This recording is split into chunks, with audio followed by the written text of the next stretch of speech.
you have, say, a logo, right? This is a word mark. We call this a word mark. Now, with a logo, that is a trademark itself. So there are two different types of trademarks. And most business people don't pay attention to that.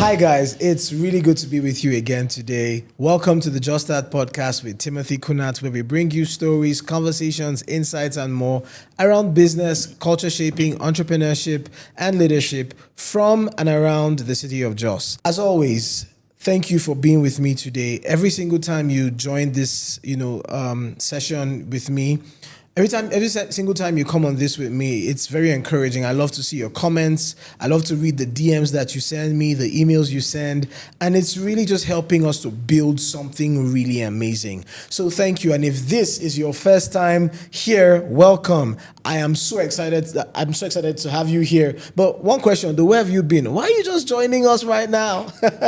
It's never too late anyways. Thank you for being with us. And you know the drill, right?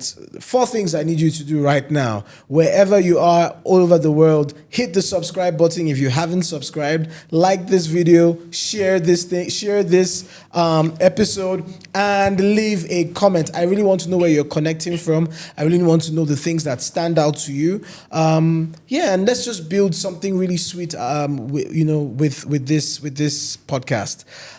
So now we're going to go straight into this episode because it's going to be amazing.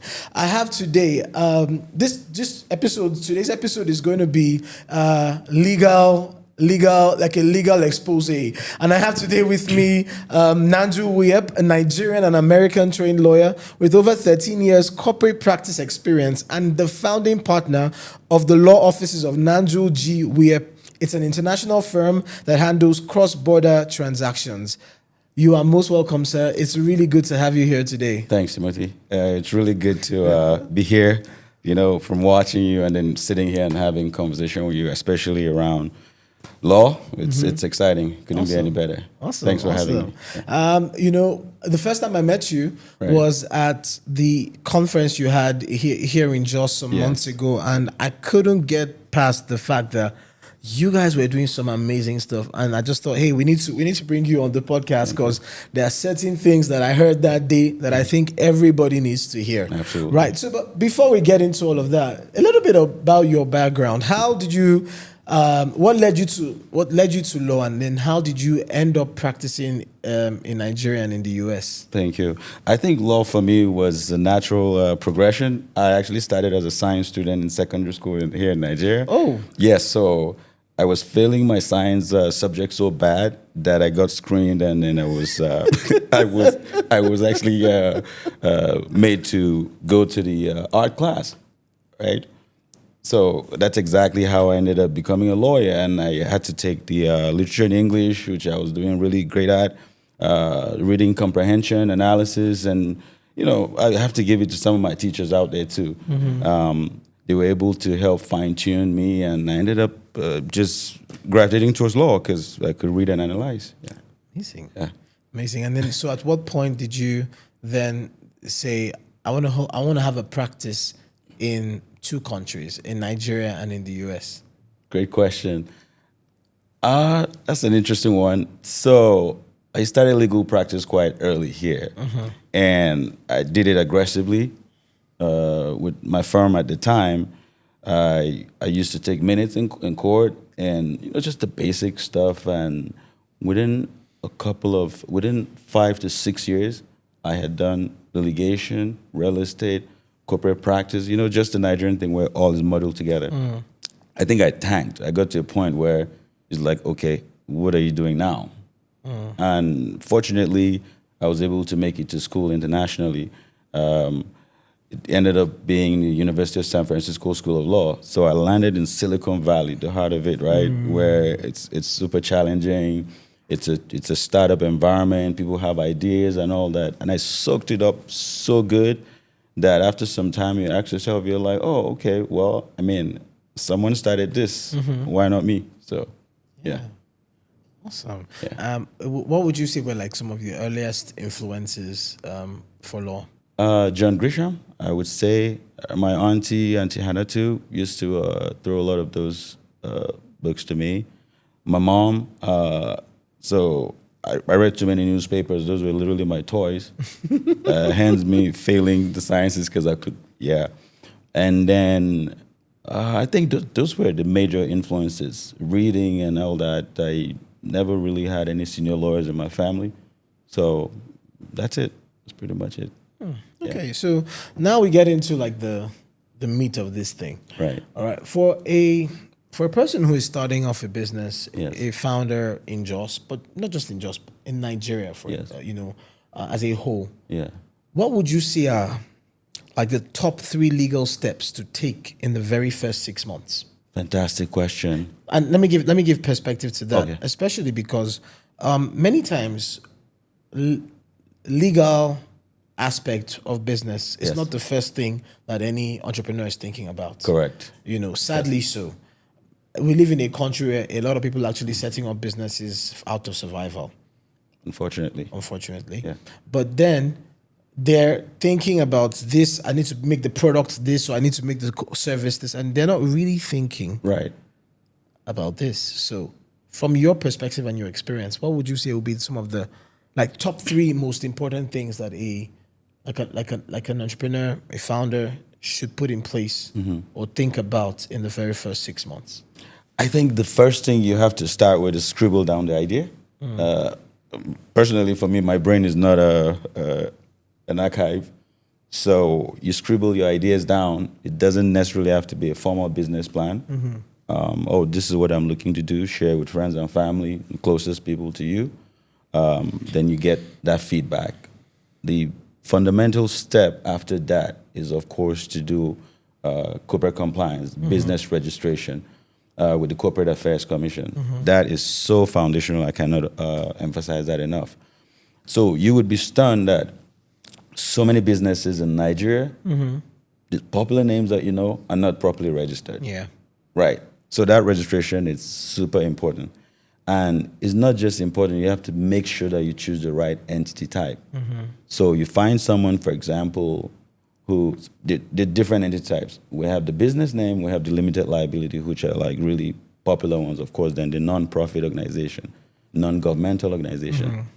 The business name does not separate you as the business owner from the business. And most people don't know that. So what you find out is that you see a big business and then it's a business name because no proper legal advice to choose the right entity type. Then you go to the limited liability company. Yeah. That separates you as an individual from the business itself. It protects you from risk. It actually makes investors look at you more seriously when you approach banks for loans. You're just more of a complete person having a limited liability company. So that's the second thing. The third thing I think it's more important is to consider protecting your idea. And that's what we call intellectual property, IP, right?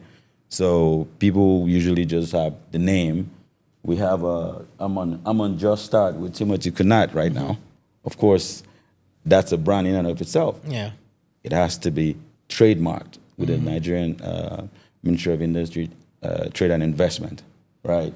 All that there has to be protected. You have, say, a logo, right? This is a word mark. We call this a word mark. Now, with a logo, that is a trademark itself. So there are 2 different types of trademarks. And most business people don't pay attention to that. So essentially, for me, those are the top 3 things that you have to consider. That business idea being scribbled down, the registration with the Corporate Affairs Commission, and then protecting the idea itself to make it sustainable. Yeah. Okay. When you were talking about this, an idea came to my mind, and it was that, how am I even sure? So it's 2 things. Right. For many people, it's number 1, how am I even sure that I want to do this business long term? That's right? funny.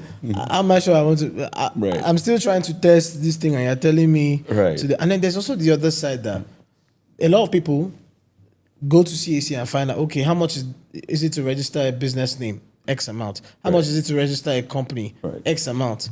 This one is cheaper. Let me just do this one. So that's again, that's a fundamental problem. Once you begin to put money before value, then you've lost it. You've lost the plot, especially as a business person, right? It goes back to the point of the types of entity when you want to register with the Corporate Affairs Commission. You should never go for one that is cheaper just because it's cheap. In fact, if you're going for it because it's cheap, then you're not even ready to start a business in the first place, at least in my opinion. And that's why it's always good to engage legal expertise. That is the foundation of your business. So you need to know what entity types, you need to know what kind of business you're starting, and you need to speak to someone who has the knowledge to help you. Because you notice that most businesses fail over a short period of time. Yeah. It boils down to this question that you just raised. Yeah. Yeah. Now, what would you say are some of the most common legal mistakes that the average Nigerian business person or creative is making? Oh, there's several of them. A whole lot.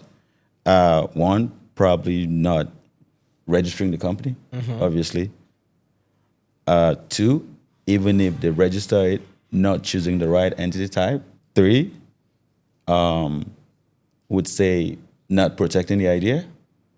Four, a lot of business people don't realize that you should not commingle funds. What do I mean? So you notice that Mr. XYZ, who has XYZ Limited, has a bank account in his name as Mr. XYZ, but not in the business's name. That is usually a problem. Once you commingle those funds, then it's like you don't know what is coming in for the business, what's going out. You don't know what's your personal money and all that. So these are at least the four. The other one, people don't like to draft contracts. Yeah. Yes, business people, they like to shake hands and go. I've seen it times that number. It's wild. Not just so. Even if they draft the contracts are usually poorly drafted because they get it off the internet. Or or they go to ChatGPT and like, please write this for me, and or they take a template, just general template, and copy and paste, and at that point, it's so common. It's frustrating. But then it's like we going back to some of the things we said earlier. This person is thinking, why should I take this amount of money to go and give somebody when I can find a template on the internet? Well, the problem is that template comes with it. You will lose more money than save. Oh, really? Oh, yes. That's where the problem is. And that's the thing. Before you start a business, you actually need to know what you need. And that's where the scribbling part comes in, right? Okay. So we have 12 months in a year. You need to make sure you can provide for those 12 months so that the business, you're not worried about money. You concentrate on the business. And then you have enough money to pay the legal experts to do what you are not specialized in. You pay the accountants, you pay whoever you need, that should be on board, and you focus on the business. But once you try to be the jack of all trades, that's usually where people get into the woods and all that. But this thing you're saying is the ideal. Yes. When we try to face reality in our Nigerian context, most people who are starting a business do not have money saved up to start that business. Okay. Right. So they cannot afford to do, okay, now here's this, or you do this and you do that. At the very first few years, they're the alpha and the omega. They're everything because they're trying to make money from the business when they didn't even have enough money to put in it. Maybe all they had was to be able to maybe get the location, get the gadgets and everything, and they need to be able to get money as fast as possible to be able to ensure that they can scale, they can grow this thing. So, but now you're saying this thing is sounding like it sounds. I know it's the ideal. Okay. But in our context, how do we bring this ideal into context? I mean, of course, this is how I see it, right? How do you tell me that you want to start a business and then it's like you want to give birth to a child and then you've not prepared for the baby food and Pampers and all that, right? I would tell you what, there is more money out there than business plans. Okay. What that means is people don't realize that their ideas is actually the money. How do you mean? Okay, great. You draft a business plan, a concept note. Again, it doesn't have to be formal, an idea. I'm telling you, there are people willing to invest in you as long as they see how passionate you are about that idea. So most of the time, we find out that people who have successful businesses never use their personal funds. Oh, yes. You just have to make sure that idea is fine-tuned enough and approach people to be able to share that with people, and then people feed into you. People invest into you. I'm a product of that. I don't walk around because I'm Nanjul and all that. People were able to help me, you know? And it's because they see that I'm putting an effort into what I'm doing. So all this misconception about, all these things about, oh, I don't have money to start a business is such a misconception. In the first place, do you even have an idea that is worth even your own self looking at? So you have to ask yourself that question. If someone came to me with this idea, will I put my 1 naira inside of it? So maybe we should start from there, and then we can go further. It's such a misconception, Timothy. Unfortunately, we don't have enough enlightening information around that to tell people, please draft something, come up with something, approach someone. You get a lot of no's, but you just need one yes. And you're good. Yeah. Okay. I think on the heels of that, I would then ask, you said you can meet people. Yes. Where do I find the people? Well, this is a great question. Where do I find the people? We'll start. You didn't drop from heaven. You have family and friends, right? You have family and friends. Obviously, that's a good one. Beyond family and friends, people need to learn to build their network. You really need to learn to build your network. It's more than money. It is wealth, like extreme wealth. For example, in the legal practice, I have people who I spend 5 minutes with, and the amount of knowledge I would have gotten off of them, I can't pay for it. You know. So, and then of course you need to know people in different sectors and be able to build relationships. And life is about relationships. Yeah. Yes. Okay. Yes. So you find people, do something. Okay. So at the heart of it is build relationships that can be valuable enough for you to take these ideas to them to say, hey, this is what I'm building. Absolutely. And even if they don't, even if they can't come to say, okay, even if they can't like invest directly, they might be able to like direct you to other people or other platforms that can be of help to what you're building. Correct. And that's, again, the network, right? Yeah. Network. Most of the time, people don't give me money. They give me resources, maybe books that I can read, maybe guide me to, call this person, tell them you're from me and all that. And that currency, that's real currency right there. We need to have relationships. You cannot do much without good relationships. Yeah. It's just my belief, though. Yeah. I know you're very big on intellectual property conversations. Yes. In fact, that was how I met you at the IP conference here in Jos a few months ago. Yeah.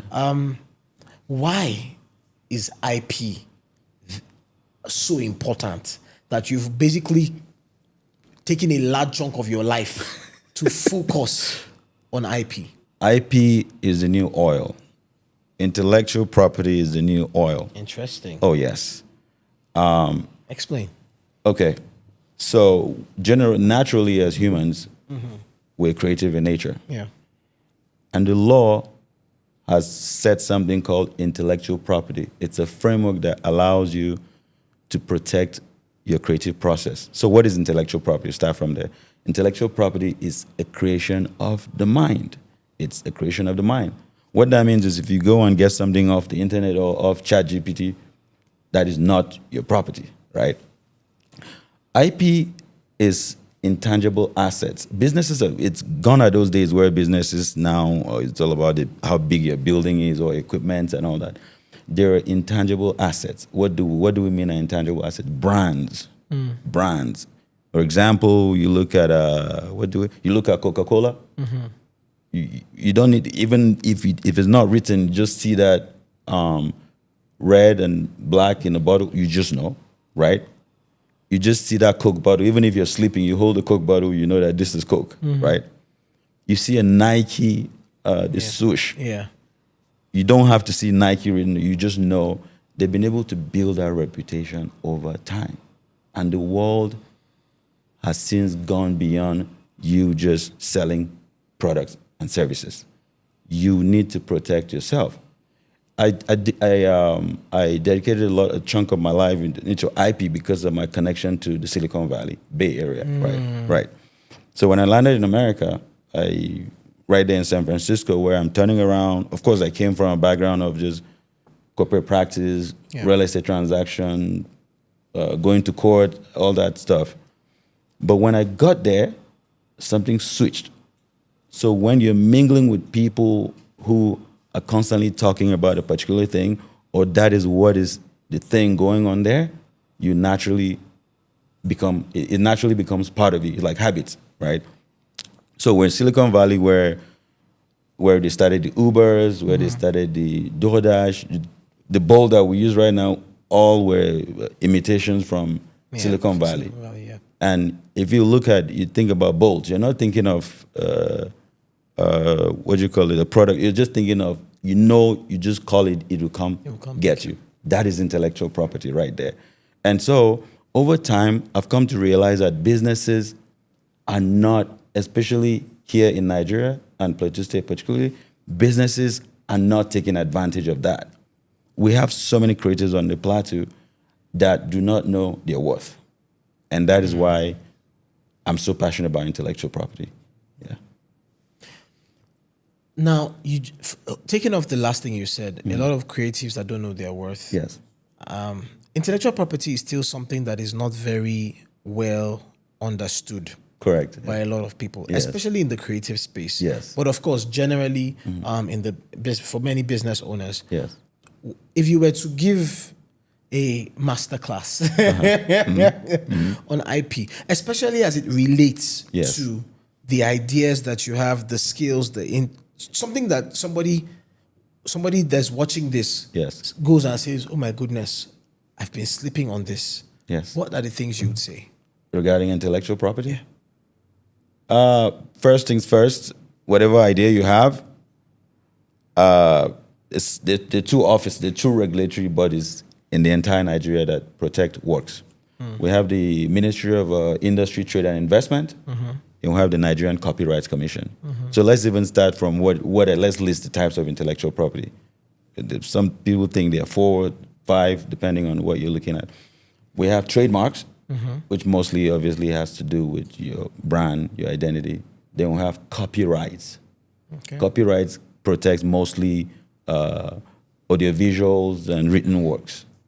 Then we have patents. Patents, for example, this microphone I'm using, I promise you, it's only one person that owns this. Nobody else can make this type, right? That's patents right there. Then, of course, we have industrial designs, just like the bottle that I mentioned. If you hold a Coke, you know this is Coke. If you hold Swan water, you know this is Swan water and all that. So businesses need to learn to understand that they have those things in them. I don't know what exactly it is you're doing. Well, we have trade secrets. I'm sorry, I forgot trade secrets. Oh yeah. That's like recipes that, like for example, Cook's recipe. You don't even have to mention Coke. There's some people that make some superb kunu. I'm telling you that nobody else makes it. There's a woman that probably fries akara somewhere that you see people lining up to that akara and it finishes quick. That is trade secret right there. That recipe, that mixture there, is something that can be protected. So then we have our content creators and all that stuff. They need to be able to approach legal experts. I know people put money before anything else, but I promise you it doesn't cost you anything to ask a question, consultation, and then they will guide you on how to protect these works. This Ministry of Industry, Trademark Investment, and Copyright Commission, they are actually there for us. They're actually there for people. They're not trying to get you. In fact, they're trying to help you. So people need to learn to be able to go online and look up these offices. Yes. People need to be passionate enough. People need to be curious enough. Because if you're sitting down, then, I guess you don't know your worth. Yeah. Now, from your experience, can you share like some examples of cases in like this whole IP protection, and how either a creative or a business lost out major opportunities, or because of this, and maybe on the other flip side, how it brought more value to someone else because they were able to know what to do with respect to their intellectual property. Great. So there was a business owner that had registered a name, right? XYZ Limited, but did not trademark it. Someone else went and trademarked that. So the two different things. There's Corporate Affairs Commission, who deals with the registration, which is basic. Then there's the Ministry of Industry, Trade and Investment that does with the trademarking. Two different things. That business name, that XYZ Limited, you actually can trademark it. So by the time he wanted to do his logo and all that, he went to trademark office to go and brand. Someone had taken it. Wow. Yeah. So you have to do it simultaneously. You have to make sure as you're registering, you're trademarking.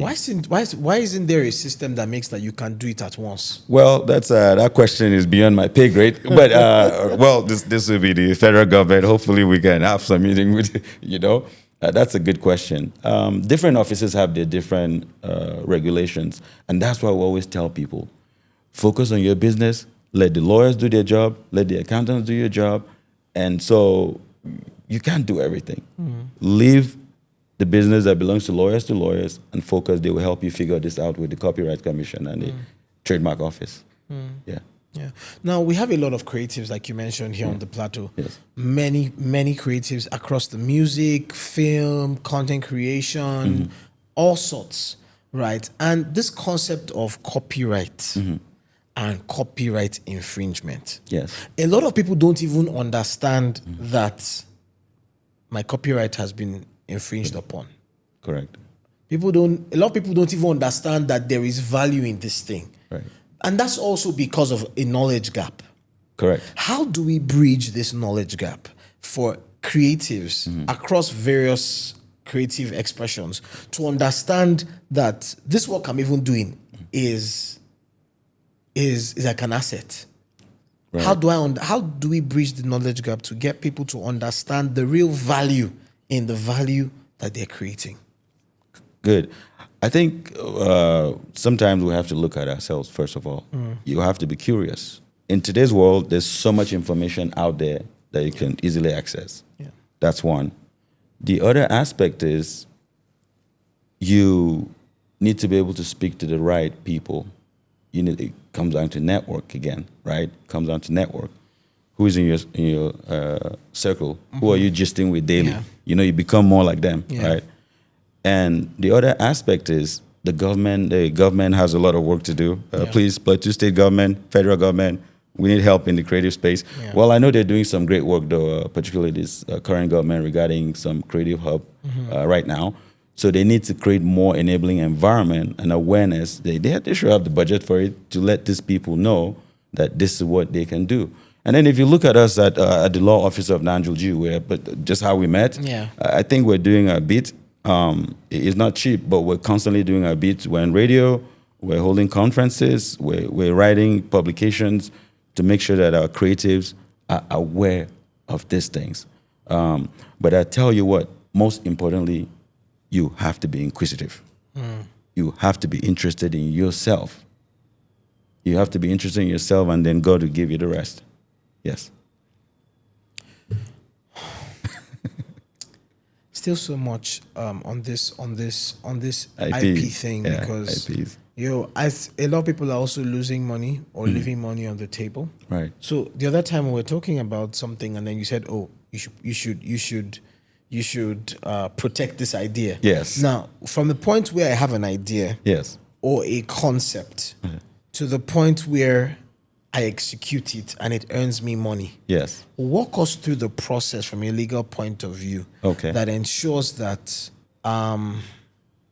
that from a legal point of view, with someone who has IP in mind, right, what are the things I need to put in place? What are the things I need to also on one hand, what am I putting in place? Okay. On the other hand, what am I keeping in mind Okay. to ensure that at the end of the day, when I've done this work, when I've delivered on this project, Mm-hmm. I'm not going to be taken advantage of without me knowing. Wonderful question. And unfortunately, this happens a lot too. So, first things first, ideation. You scribble it in the paper. Again, it doesn't have to be formal. Second thing, and super fundamental, very, very fundamental, there's something we call a non-disclosure agreement, NDA. Yeah, good. People don't realize how powerful a non-disclosure agreement is, unfortunately. So, yes. I've done things without NDA. No. Then you've lost money, my brother. You've lost money. You cannot go to beer parlor and just be running your mouth and be talking about things that you're still you're still working on. You're still at that conception level. You cannot be reckless with that. So we need to learn how to get people to sign NDAs. Unfortunately, our culture, I don't know if it doesn't accept that or discourages it, but there's something going on there. If, for example, I tell my brother, I tell you, "Hey, Timothy, I have an idea. Can we talk?" And I give you a paper to sign, there's some discomfort there. Yeah, because we also have this trust thing. So Trust issue. So are you trying to say you don't trust me? What do you mean by you're giving me a document to sign before you share? Do you understand? Absolutely correct. Well, in the business world, it doesn't work like that. Of course. There are principles in the business world. You see, the business world is different from your personal relationships. It has nothing to do with distrust or trust. You just need to get people to sign NDAs. And you don't go just pick up the NDA off the internet. When you get someone to sign that NDA, at that part, you're already protected, knowing that person does not have the right to go and share that idea with someone else, or maybe even replicate it, right? Depending on the content. And that's why you get a really good lawyer again to help you put that together. That's the other aspect. The other part is you need to look at funding to build your idea. You need to come up with a plan that is presentable enough to an average person. Bring it down like that. Does it even make sense to you? Will someone put money in this? Right? Again, you approach NDA before you have any discussion. The next step, of course, is to approach those regulatory agencies and go and trademark or copyright them, patents, design, whatever it is. You must approach those agencies. And interestingly, they've made the fees so affordable right now because they're not there to get you. They're trying to help you, actually. Once you approach those agencies, you have to wait for a time period for that to mature. And then you get your certificate, you get your certificate that you have been trademarked or copyrighted or whatever it is. At that point now, then you go into the market. You build a minimum viable product, right? Then you can now, in the marketplace, well, God bless anyone that goes and tries to steal that idea because you put those parameters in place that make sure you and your generations to come benefit off of whatever idea you have. So you do this for every single idea? Oh, absolutely. You need to do the idea. So idea is wealth. Idea is wealth. I'm just thinking because I'm the kind of person that has like 1,001 ideas every single day. Of course, not everyone is practical, but well, if you're going around giving those ideas, then you're giving I'm away. distributing money. You're distributing money to people. You know, it's a lot more serious than you think, brother. It's embarrassing to say the least. Yeah. So. But in the legal system in Nigeria right now, where do you think the system disappoints entrepreneurs? And what would you do to fix it if you could influence policy change? The system, so I look at it this way. If it has to do with IP, maybe we're struggling with enforcement. I look at the enforcement aspect. Okay. So the regulatory agencies are doing what they're doing. So let's say someone violates your intellectual property. The issue we're dealing with there is actually when you go to court to get speedy time to be able to get that infringer to be punished, and then you get money for your ideas, right? So we're struggling with enforcement there. Attorney General, please, we need some help regarding. It's really important because without enforcement, you can't do much. What is the other one? The enabling environment. The government really, really needs to provide that. We could have creative hubs where these business owners can come, maybe small business administration, chambers of commerce, where these business owners can come and listen to basic information about how to start their businesses.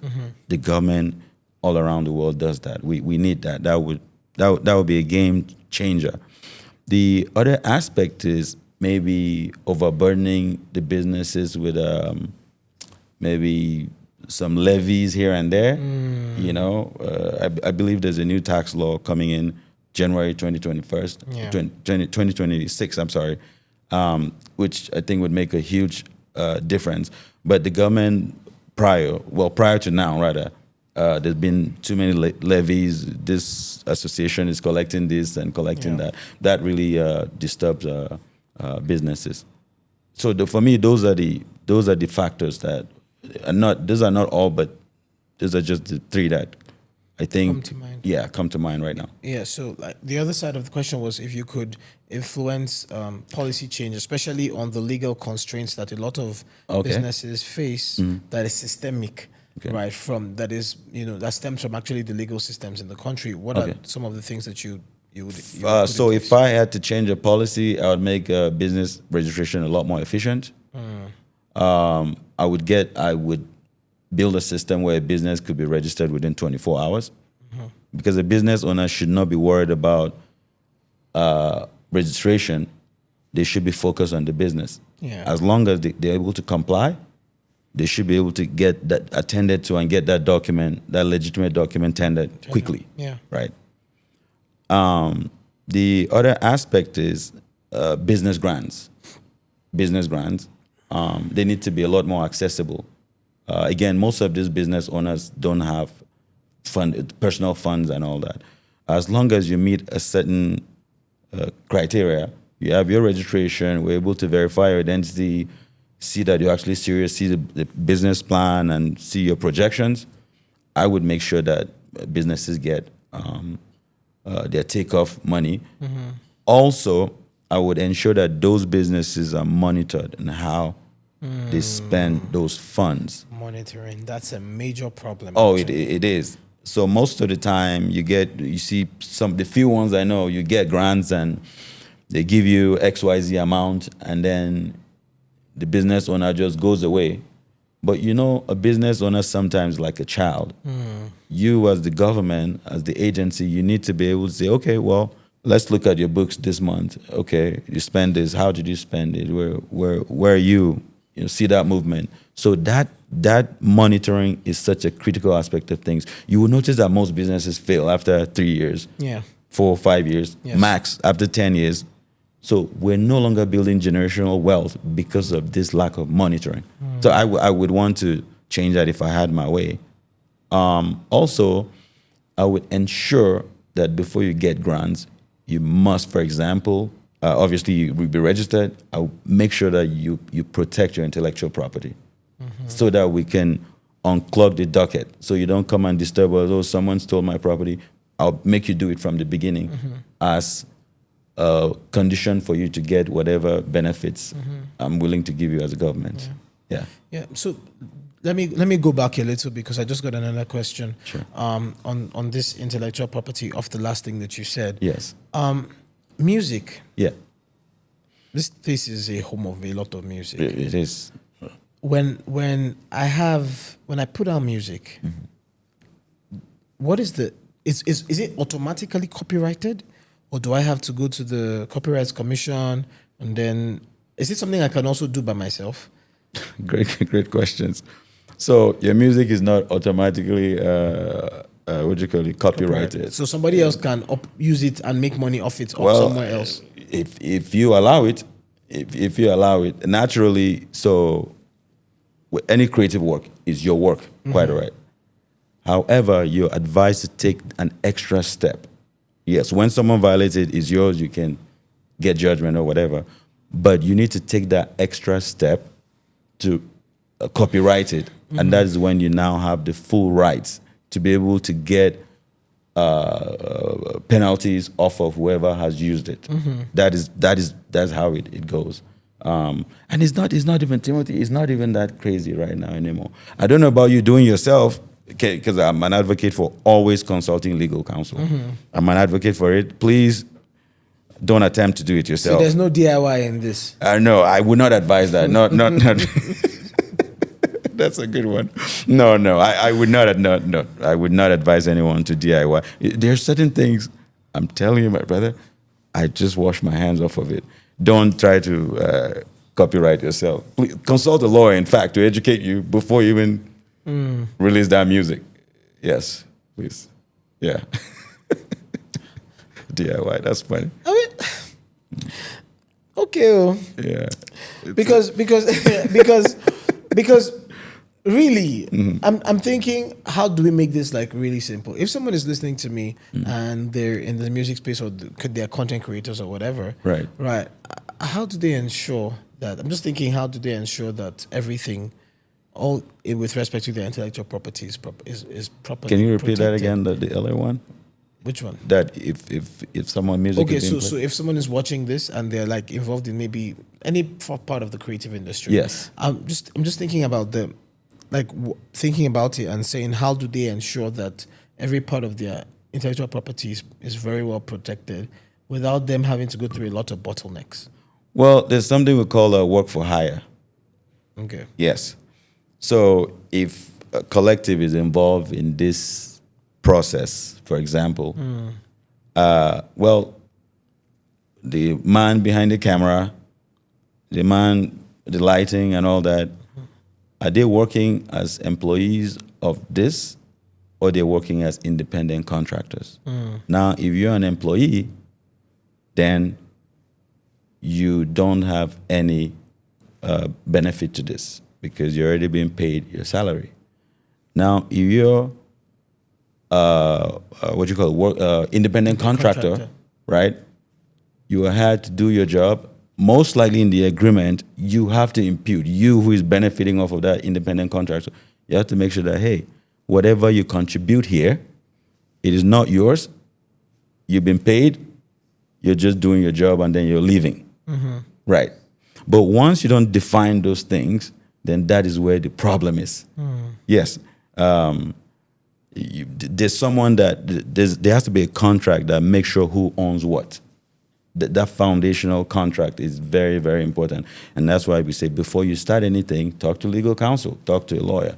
Yes. So before you start any creative process, hey, you, Timothy, what's your own? Mr. XYZ, which one are you doing? Okay, then who owns this work once you're done? Yes. It causes a lot of problems that we've seen because there's really no definition and all that. But it shouldn't be that difficult if you get the right legal advice, which I always advise people to. Yeah. Now, in your interactions with a lot of creatives and even business owners, Right. what is one question you always wish they would ask you that they don't? I always wish they would ask me what business entity type is good for my business. Yes, I engaged with a prospective client yesterday, and I was told, hey, I want this particular one. I'm like, no, ma'am, this is not good because what the business you're about getting into, you're dealing with chemicals, it will harm someone, and then they're coming after you because it's chemicals, they're dangerous. But then if you register a limited liability company, if anyone gets hurt off of that chemical, they can only sue the company, which is separate from you. But I remember that particular individual wanted what this individual wanted. Yeah. But at the end of the day, we were able to make some headway. So to answer your question, I always wish you ask me what entity type is more appropriate for what I'm starting. Yeah, because that's the foundation. Yeah. What are some in your experiences over at Silicon Valley, with respect, your experiences in Silicon Valley, keeping in mind your background from Nigeria? Yes. What are the things that you see there that you wish we would adopt faster in the business ecosystem? Business, and of course, Silicon Valley is tech, so Right. yeah, in that ecosystem. I think I wish we could adopt a streamlined process, faster processes of for example, registering a business, Okay. trademarking, and then making the information. Oh, the information nowadays is more simplified. Yeah, it's more. There's not too many agencies that confuse you as the business owner, and then there's constantly support for business. There's constant support because that's the economy itself. Yeah. So what's the other one? Obviously, power. Yeah. Yeah, obviously power, because my brother, we cannot do much without even a barber here, even a barber shop, and that's why the businesses are struggling. We can't do much without good electricity. We cannot. If you drive down the cost, you drive up the economy. The other side, obviously, access to good internet. Good internet. It's a game changer. When Nigerians are doing great online in the creative space and all that, but we know the cost of data in Nigeria. Yeah. So I feel like once you drive that down, then you're increasing creativity because people have more access now. You can push a lot more of their creative work, and all that. Yeah. So that's what I want us to adopt here. What's the other one? Just access to technology. I feel like the curriculum, obviously, as you know, you don't have to be rich or poor to have access to a computer. It has nothing to do with your socioeconomic class. So those are the ones I would want to adopt. Yeah. Now, you've also done quite a lot of work with the diaspora community, especially Plateau State Diaspora community. Yes. What's the full name? It's a Plateau State Association USA. Yes. Okay, that's PSA USA. Correct. Yeah. Okay. Correct. Plateau State Association USA. Yeah. Okay, great. Now, in your work with the association over there and here, what do you think is the real role of diasporans and diaspora professionals in driving entrepreneurship and tech growth back at home? The real role is to come back home and actually contribute your quota. With the diaspora, the Plateau diaspora, Nigerian diaspora is so wealthy, such a wealthy demographic, human resources, financially, intellectually, all that. I think we're already doing it. Use Plateau State Association USA, for example. It's a non-profit organization, by the way. It's not a business. When I first got to the US, of course, I needed a community. I needed a family. And they were there to receive me, and that kind of helped me to acclimatize into the new country. And since then, I've been volunteering for them. We've been doing some good work. We provided water in several local governments, and we're still doing that. Oh, nice. Oh yes. We've visited some of the internally displaced persons, and there's more coming. At the end of the day, you get to a place, you realize that home is where it's at. Apart from the non-profit, I can tell you that there are individuals within the Plateau State diaspora who are investing heavily here in Plateau State. Real estate, technology, the intellectual property, that's me, of course. I'm here. I love them. This is my second time being here in 3 months, and it's a long flight. So because you're just happy. It's a different feeling walking the grounds where you come from. Yeah. So we're already doing it. We can definitely do a lot more. Obviously, I feel like the government needs to collaborate a lot more to be able to take advantage of that intellect back there. We remit quite an amount of money. I'm not able to give an exact figure that gets to Plateau State. And so when you have people like that, you have to take them seriously because we out there, I think, we're critical stakeholders. Now, are there like direct opportunities that you would say from your experience entrepreneurs here, systems here, ecosystems, and innovation hubs and all of that here can plug into that is being created by the diaspora community? So the diaspora community right now is set up as a non-profit, right? So most of the things being done are by individuals. Oh, I'll tell you what some of us are doing. We're in the process of creating a venture capital firm. oh, fantastic! Yes, absolutely. Here, and I mean, right now we're already working with Lantang Innovation Hub. Shout out to Pom Famiri. He's doing some great work there. Amazing work there. Oh yeah. We're constantly telling people to, hey, we're doing this, and I'm telling you, we've gotten a lot of requests to replicate this in some local governments. Awesome. Yeah, so there are not too many, but on an individual level, we're doing stuff, and everyone is doing stuff in their localities within the city of Jos. Real estate, of course, I can tell you that a lot of guys are beginning to get out here and make sure they have a home, build businesses and all that to be able to retire home. Yes. Yeah.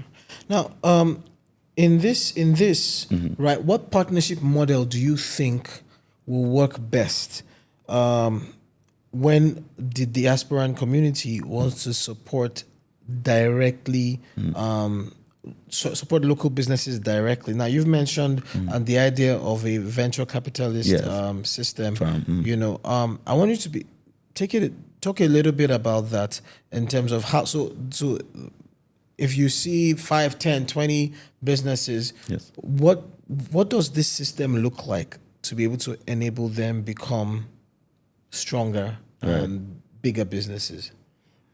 You mean here on the plateau, right? Yeah. So the whole idea is to be able to have a system where we pick out of, say, 50 businesses, you meet a certain criteria, and then we pick, say, 10 out of those based on them meeting that criteria.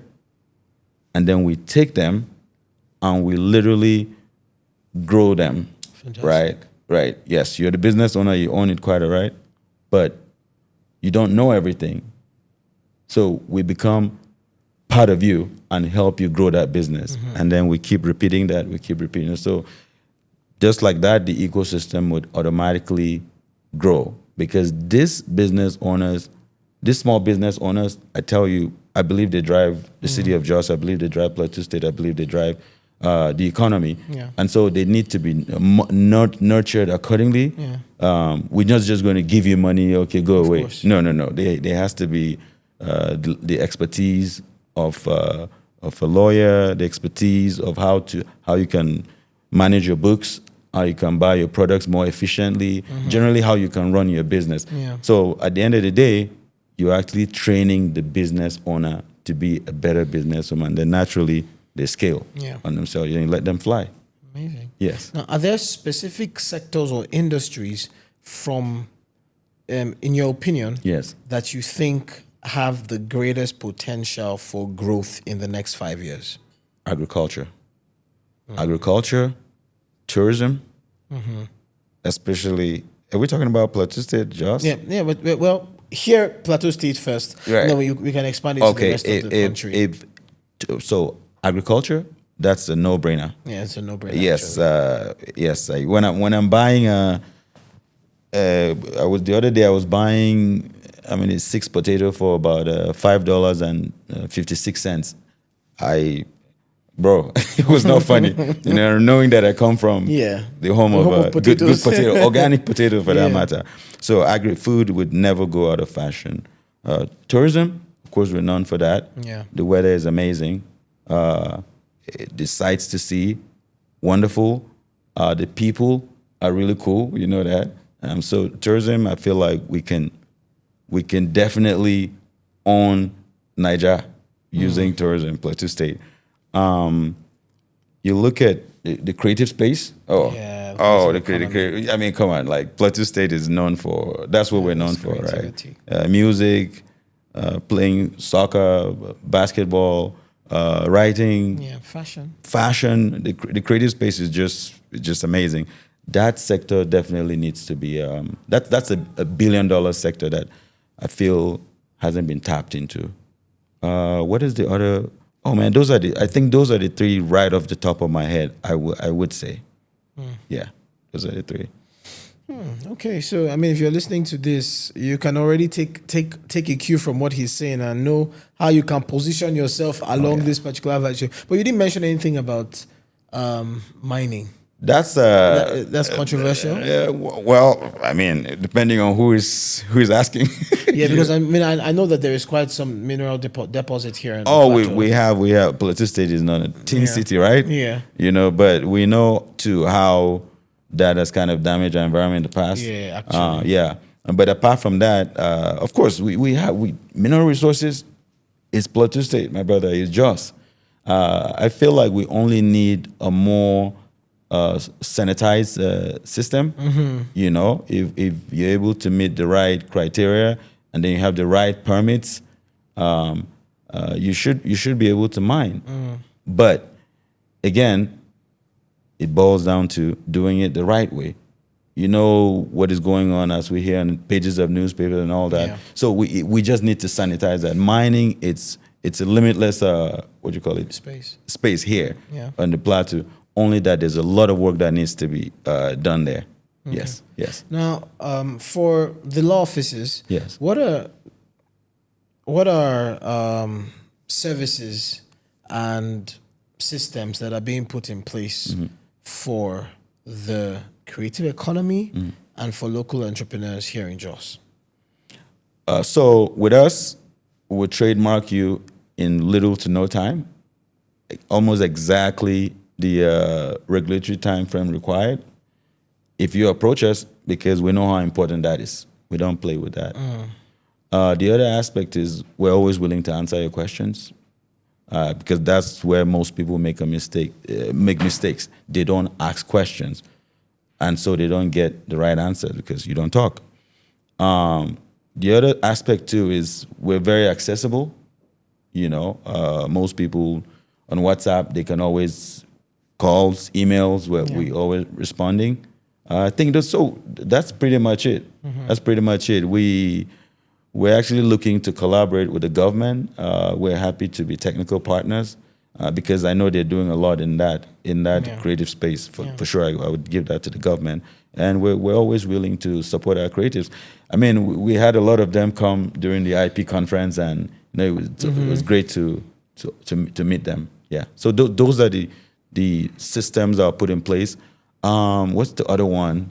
Creative space. Yeah, I talked about even the local entrepreneurs as well. Yes. What are there solutions or systems that the law offices has put in place or is putting in place, right, to make the legal side of running your business easier on the entrepreneurs? Absolutely. We had direct access.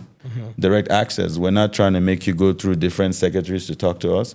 We're very accessible because once you talk, people sometimes are scared to talk to a lawyer. People sometimes are thinking of money before talking to a lawyer. Very true. Yes. So we make sure we're available, and then we'll make sure we're accessible too. Okay. Yeah. With the phone numbers are out there. They know us. So yeah. Okay. And finally, what would you say are 3 most important legal habits every entrepreneur should adopt today? Always talk to a lawyer. Always talk to a lawyer. Always talk to a lawyer. Well, I mean, you once you have a lawyer in your corner, you have an accountant. I think you should be doing okay. Then as things come on, you look for the other experts because those are the ones that do the heavy lifting while you focus on the business. Yeah. So don't mind. You don't. I mean, it's such an important. It is advice. It is critical. It is actually critical because without the legal protection, legal compliance, it's a hustle. It's not a business at that point. It's a hustle. It's not. There's a huge difference, and then you get excited for a year or 2, 3, and then you're done. Yeah. So I always tell them to please talk to a lawyer.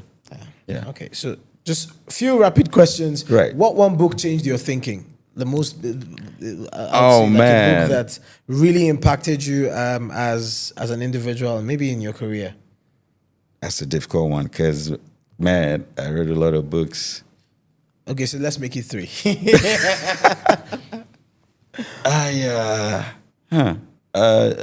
What do you call it? There's Chimamanda Adichie's, what do you call it? Which one? Americana? Okay. That definitely, of course, you know you're living it, so You are living the life. That was the reality. Americana was, you feel like you're part of the story. Yeah. Yeah. What is the other one? Too many books, Timothy. Dang. I read there's this book by J.P. Clark when I was doing literature. Okay. I don't remember the title right now. Okay. I think that's where I sharpened my comprehension and analytical skills. Okay. Yeah, I don't remember, but it's a book by J.P. Clark way back then in secondary school. Okay. What's the third? Well, that's it. You said one book. You said one book. So you've given us 2 already. One book. Your best single legal tips for creatives. Best single legal tips. Always consult a lawyer. I knew you were just going to say that. I just knew that was what you were Was that going a to setup say. or something? I just knew that was what you always were going to consult a say. lawyer because it's only a lawyer that will help you protect your creativity and which is your wealth. Yeah. So, And if you were not a lawyer today, what would you be doing? if I wasn't a lawyer, I would probably I wanted to be in the media. Oh, Yeah, I know. It's strange.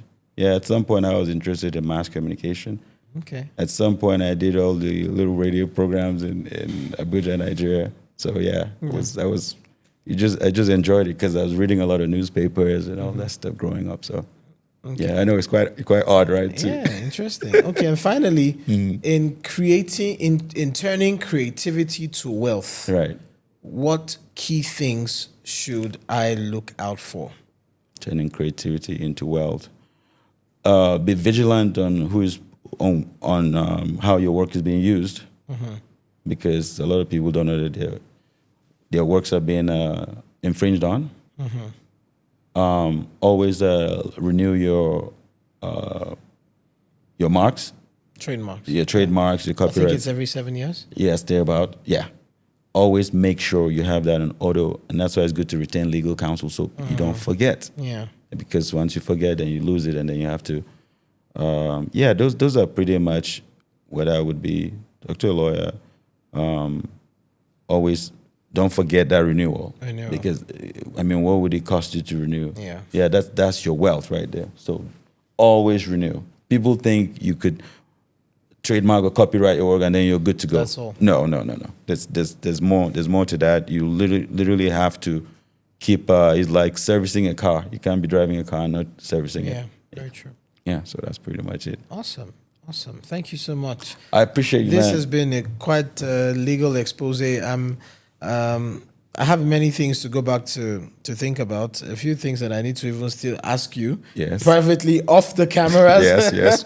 I'd rather you ask me than make those mistakes. Oh Yeah, yes, I'd rather you ask me. please. I don't want. I think it's cheaper to ask than make the mistakes and spend money correcting them. No, you said it all. Unfortunately, the flip side now is people think they're saving money by not wanting to ask. They think lawyers are expensive. So that's the misnomer that we need to correct. Yeah. They're afraid to approach lawyers because they're thinking just money. Yeah. We're here to answer your questions. Awesome. Yeah.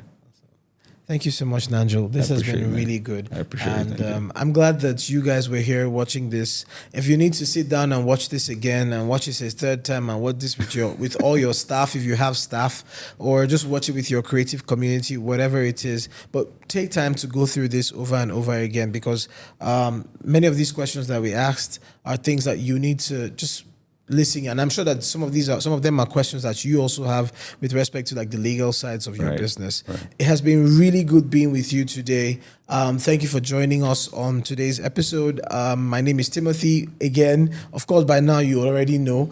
And thank you for joining the Just That podcast. I look forward to